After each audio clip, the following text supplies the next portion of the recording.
Hi అండి అందరికీ. ఈరోజు సండే స్పెషల్ వచ్చేసి చేపల కూర అండి మాది. చేపల ఫ్రై కూడా. వాటి కోసం అయితే ముందుగా చేపలు శుభ్రం చేసుకొని పక్కన పెట్టుకున్నాను. అలాగే కూరలోకి అయితే మాత్రం చింతపండు నానబెట్టుకున్నాను. అలాగే మిక్సీ పట్టుకున్నాను అల్లం చిన్నులపాయ పేస్ట్. ఇదైతే ఫ్రైకి అండి. కొంచెం ఉప్పు కొంచెం కారం వేసి బాగా కలుపుకొని దీన్ని అయితే మాత్రం చేప ముక్కలకి అలా పట్టించేసేసుకోవాలండి. అన్ని ముక్కలకి ఇలా పట్టించేసేసుకోవాలి.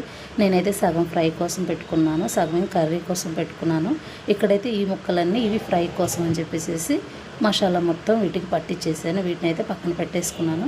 ఇప్పుడు కూర కోసం అండి. ఇవి కూర కోసం ఉంచిన ముక్కలు దీంట్లో ఉప్పు కారం పసుపు నూనె వేసి బాగా కలుపుకొని అలాగే ముందుగా నానబెట్టుకున్న పులుసు కూడా పిండుకొని పోసేసుకోవాలి. అన్నీ కలుపుకొని పొయ్యి మీద పెట్టేసేసుకోవడమే. ఇదైతే ఒక పక్క ఉడుకుతూ ఉంటుంది.